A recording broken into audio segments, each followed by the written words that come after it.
Day 899. It's 9:30 p.m. I just got home from the bank. So I was sitting in my room earlier and just reading the Bible, and I'm just like, I got on my knees and I prayed, and I'm like, God, I need your help. Like, what's the deal? Like, I need some help. Just talking to him about money. And I had my Bible in front of me, and I just opened to a random page. And I just trusted like there was going to be a message there, and it opened up to Psalms 80 something. And it was just, fully open. So there was 2 pages. And so I sat there and I read it. And in Psalm 81, he's talking to Israel, and he said, if my people would just listen to me, I would remove their enemies, and they would be eating the finest wheat and milk and honey. Just saying, like, if they would just obey me, if my people would just obey me, I would send the attacks away of their enemies. Like, I would destroy their enemies quickly, and they would have abundance. Like, they would have everything. And I'm like, wow. What if I was just looking at myself like, where am I being disobedient? Where is it where God just wants to bless me beyond belief, but he can't he won't because I'm being disobedient? Just like the Israelites, he wanted to bless them, but they were being so disobedient that he wouldn't. He's like, if you would just listen to me and stop doing things your own way, and following your own devices is what the Bible says, then I could take care of everything. And so I'm just like sitting there and I'm thinking about my life. I'm like, okay, where am I being disobedient? Like, where am I doing my own thing? And God's been telling me for months to do my budget, to review my budget. I have a budget. I just don't review it very often. And he's been telling me, and I just haven't done it. I've had the biggest resistance to that than anything, even more than the gym, like than anything. Because I hate doing it. I hate the thought of doing it because it just reminds me of how much money I don't have. It reminds me of how stressed I should be about money. It reminds me about how many bills I can't pay. And it's just like, I already know it's horrible. I don't want to know the details of how horrible it is. Like, and so I sat there and I'm like, I literally said, fine, God, fine. I'll do the budget right now. And I took out my iPad and I started going through, and I went through my bank statement for the last month and looked at every like reoccurring payment and typed it all out and looked at the bills that I have coming up and the cash I have in the bank, checked all my accounts, my Cash App, Venmo. I had $15 in Venmo that I didn't know about, and then I had $145 in PayPal that I didn't know about that a client sent me a few days ago to make a payment for her coaching. And so altogether I have like $370. And I transferred it all into one account, and Verizon is supposed to draft out $343 tomorrow. And I need to like call them and say, I can't do that. But I think it's automated, so they're going to do it anyway. And so I had to go to the bank and I had to just withdraw all the money, because if they draft that out, I'm going to have no money left. I need to get gas. I need to be able to buy groceries, and yeah. And so before I went to the bank, I walked outside. I stood on the patio and I just looked up at the sky and looked at the stars. And there was just this deep conviction in my heart. Like, God, I am so sorry.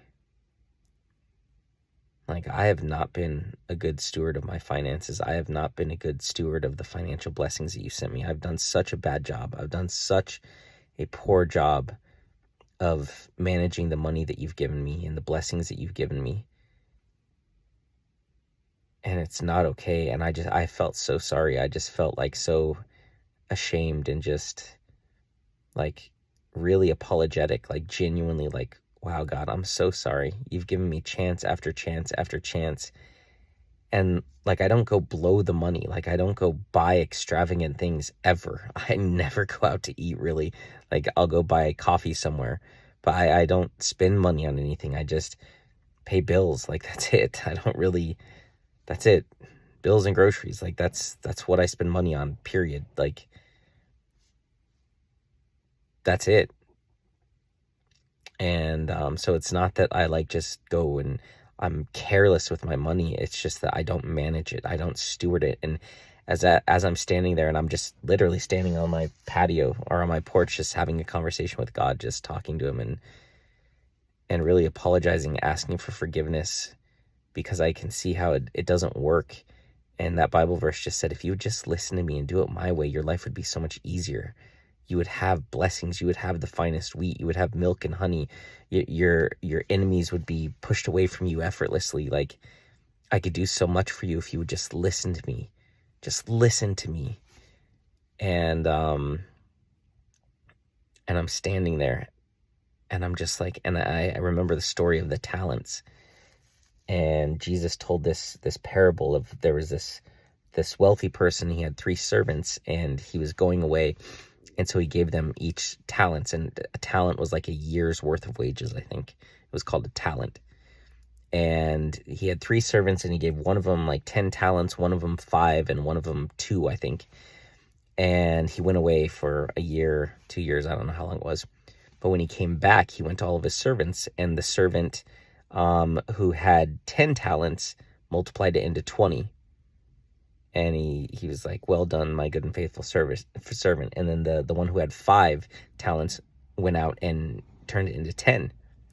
And then the one that had 2 talents, he went and buried it in the ground. And when his master came to him, he gave him back the 2 talents. He said, I know you're really, strong master, and I didn't want to lose your money. And so I buried it in a safe place. And here it is. And the master was really disappointed, because he had these other 2 servants that stewarded it. They took care of it. They multiplied it. And so he took the 2 from that one and gave it to them so they could multiply it, something along those lines. And that's where, like, it comes where it says, well done, my good and faithful servant. And it just hit me like a freaking ton of bricks. Like,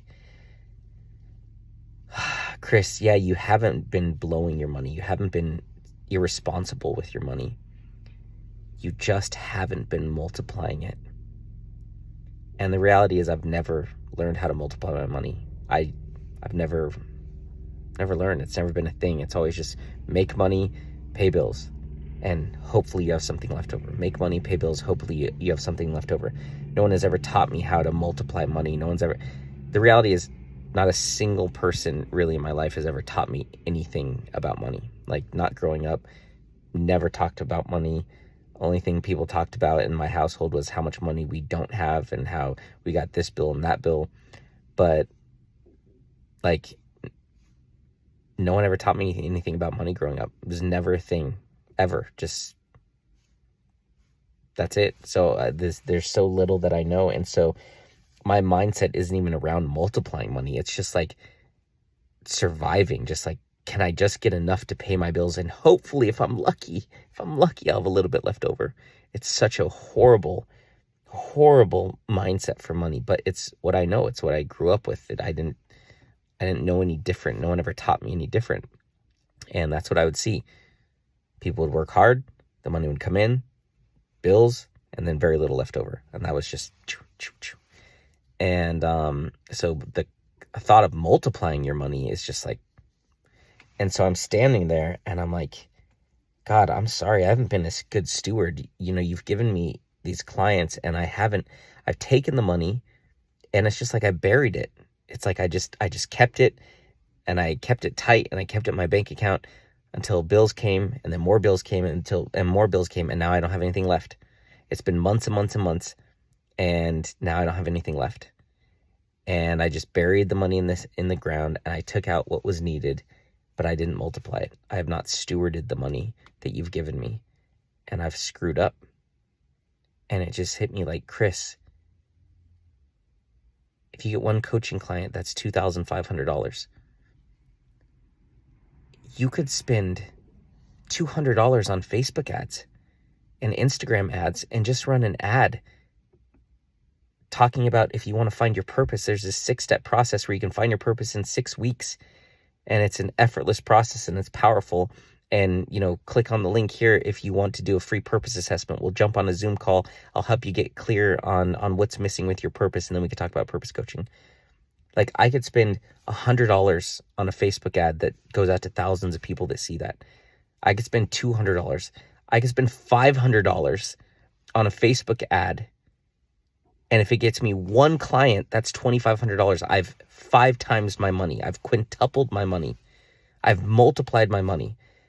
I have a sick feeling in my stomach. Like, you freaking idiot. Like, no shit, Sherlock. Like, yeah, no shit, Chris. That's how it works. Oh, God, what a horrible feeling. I'm so frustrated right now. That just made me so frustrated. Like, you freaking idiot. No shit. Duh. That's how it works. And you sell a high-ticket product. So you could literally spend $2,000 in Facebook ads and you get one client and they pay you $2,500. You still make $500. You still make $500. You could spend $2,000 on Facebook ads or Instagram ads, and if you get one client, you still make $500, which that would be stupid. If I spent $2,000 on Facebook ads, I'd probably get like 10 clients or 20 clients. Like, you idiot. Like, my mind is just so impoverished. It's such a poverty mindset. Like, I've never seen anyone in my life multiply their money ever. Like, no one's ever talked about multiplying. It's just like, I'm frustrated by that. Like, that no one ever took the time to teach me a thing about money. Like, that's very frustrating.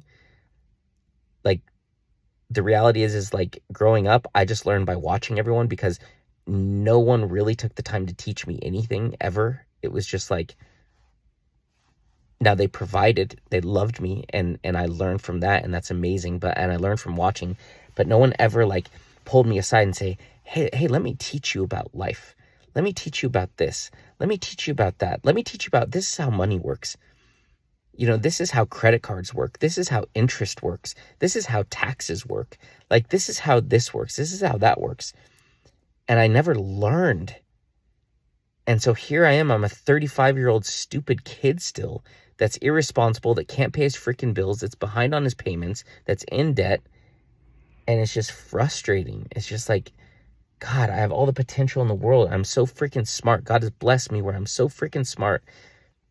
But there's these limiting beliefs. There's these freaking mental patterns that I've grown up with that are so hard to break, because it's like, I can't even think outside of that. Like, the thought of running a Facebook ad to get a coaching client is like revolutionary to me right now.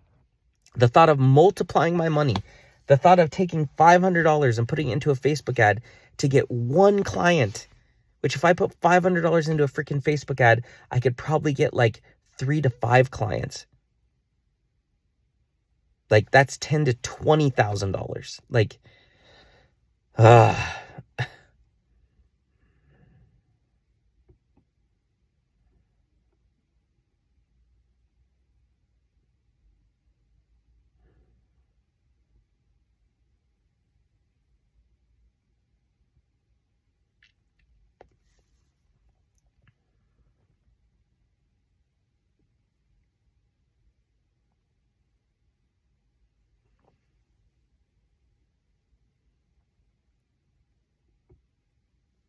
but you know what? The reality is there's a trade-off. Like, I didn't grow up with my family like pulling me aside and teaching me things about life and stuff like that, but I did grow up with an incredibly loving family, and they taught me how to love, and they taught me how to forgive, and they taught me how to fight for people. They taught me how to be there for each other. They taught me how to never give up on anyone. They taught me how to have a big heart. Like, they taught me the important things. the most important things. Because there's a lot of people where, their parents taught them about money. They taught them how to multiply money. They taught them how to pay bills. They taught them how to use interest rates. They taught them how to invest in the stock market. They taught them how to do all these things. And those people are very financially secure right now, but they're very emotionally bankrupt. Because, their parents, were rigid and, were all about setting them up for success. But at the same time, they didn't give them the love and the nourishment and the things they needed that I got. Like, I got that. And that's why I have such a big heart. And that's why I have so much love. And that's why I'm so forgiving. And so it's a trade-off. And you know what? I wouldn't trade it. But it's my fault. Because I could have learned this stuff. I could have applied myself, and I haven't. And this is the result. 35 years old, broke, in debt, about to get a cell phone shut off, but full of all the potential in the world. Has a brilliant business model written on a freaking whiteboard. But he doesn't know how to do anything with it. I don't know how to get it out to the world. Like, I could post on Instagram every day, and 100 of my 700 followers will see it. It's like, I got to learn how to get it out there to the world. I got to learn how to pay to get it out there. I need to learn how to do partnerships with people. I need to learn all this stuff, because no one's going to come save me. No one's going to just show up and start teaching me. Like, I have to figure it out among the 1,000 other things I have to figure out in my life right now. Ah, God help me. God help me. I cannot do this without you, for real. But anyway, that was just like, I stood on the porch just like blown away. Like, I don't know. There are a few times, but very few times, that I felt more stupid than I just did.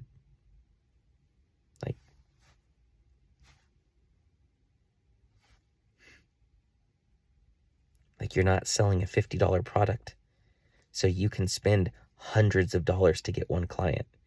You can't spend hundreds of dollars to sell a $50 product. That doesn't make any sense. You lose money. But if you spend $2,000 and you get a $2,500 client, that's plus $500. That's $500 extra you didn't have before. But it wouldn't take you $2,000 in ads and ad spend to be able to get that one client, to get that the lead that converts. Like,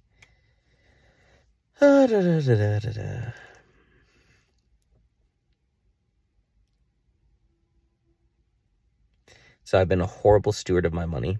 I've been the servant that gets the money and then buries it in the sand and does nothing with it. That's why God can't trust me with a lot of money, because Jesus said whoever can be trusted with a little can be trusted with a lot. And he can't trust me with a lot of money, because what am I going to do? I'm going to bury it in the sand, and I'm just going to use it to pay bills, and I'm just going to keep it for as long as I can until it's gone, until I run out of it. I'm not going to go spend it on stupid crap, but I'm just going to hold on to it very tightly and let it slowly drain out of my bank account until there's nothing left and I'm desperate again, which is exactly what I do again and again and again and again and again. He's not going to give any more money to me. Why would he give money to me? I'm not multiplying it. I'm not stewarding it. It's stupid. He would be stupid to give me a lot of money, because it's stupid. But if he gave me this money and then I used it in a smart way and I learned how to multiply it, well, then he would give me more, because then he could trust me with more. And in the Bible, it says, as believers, we are meant to be lenders, not borrowers.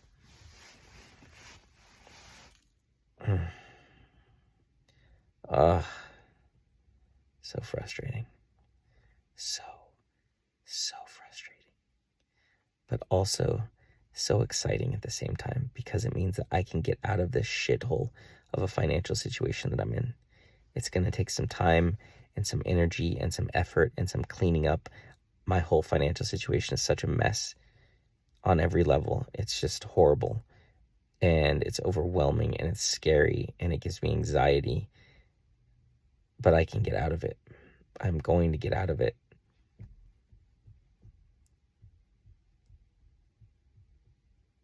I've just never learned how to multiply money. That's why it makes sense. It was just like, I've always just seen you work for money to be able to pay your bills. And you hope you have something left over, and that's it.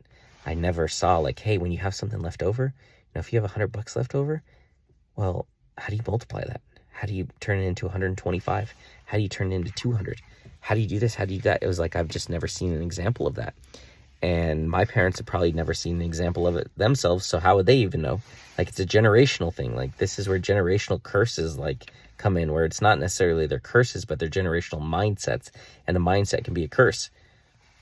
And the thing is, like, I'm not the only one in my family that struggles with money. Literally everyone in my family struggles with money except my grandpa. And he's been really good at saving money and managing his money, and maybe that's because his parents were really good at it, or someone taught him, or he learned on his own. I don't know. I've never even asked him. I should ask him, like, Grandpa, how is it that you're the only person in our family that is not struggling with money constantly? Like, what is it that you did differently? What is it? What am I missing? Yeah. I thank you, God, for this conviction.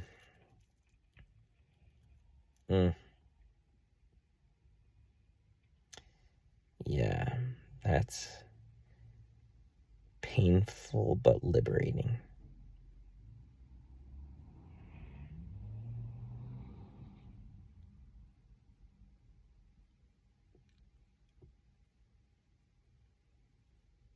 It's like the most frustrating feeling in the world, knowing that I have this incredible purpose framework, this purpose puzzle, and this brilliant coaching program that can help someone get clarity in 6 weeks. Every single person that goes through the coaching they're blown away. They're just like, this is crazy. This is bulletproof. This is too good. I'm like, yeah, it's amazing. And then when I talk to people like on the podcast, they're like, this is brilliant. Show people, the director at church, this is amazing. And I'm like, why can I not pay my bills? Because it's amazing, but nobody knows about it because you don't invest to get it out to the world.